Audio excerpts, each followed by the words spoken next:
Tsy resaka mampimety aloha fa ohatra te himena reo de swipe eo de manaraka nareo miandra le vidéo mampime fa resaka trangam-piainana sy trangam-piarahamonina mba tena tiako akana conseil aminareo ty.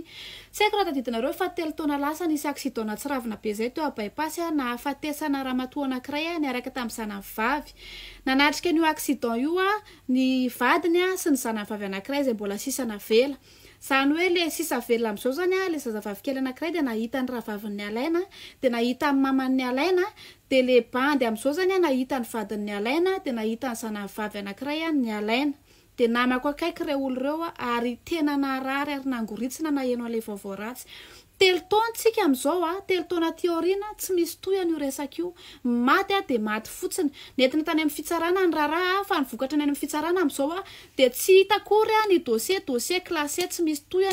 ny navandoza tsy hitanao hoe aiza izy zao afen'ny zareo any tsy hitanao hoe afany apariva izy zao sa mbola miverina namon'olona ndray izy zao tsy fantatrao ny toy an'le fiainana ianao nandoha vola nandoha avocat nandany vola ny imagineo hoe ny traumatisme an'le zazavavy am'izao matsiaro an'le accident tam'izany ny vadiny tsy tafitsangana ny fianarana tena hoe tsy zara fa miaina izy mianaka am'izao fotoana zao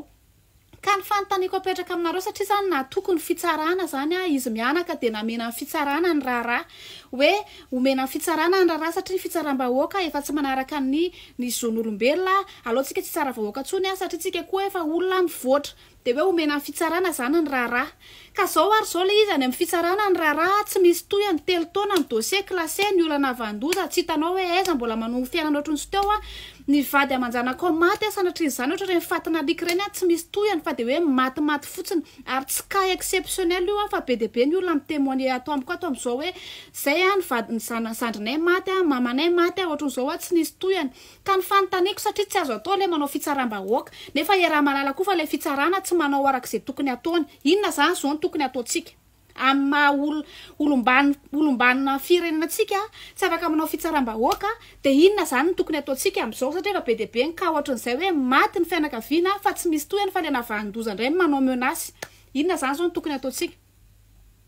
mba mangataka conseil aminareo zany hoe inona zany zao ny tokony ataontsika mbola tokony atokony fitsarana ve tsika sa hoe satria fitsaram-bahoaka tsy azo atao de atokony fitsarana zany tsika ve de angina fotsiny ohatr'izao isaky misy maty tsy haiko raha azonareo ny tiako tenena satria misy atezerana te hivoaka be ao anaty koa mahita accident isan'andro de mahita hoe maty anna de tsisy toy antsony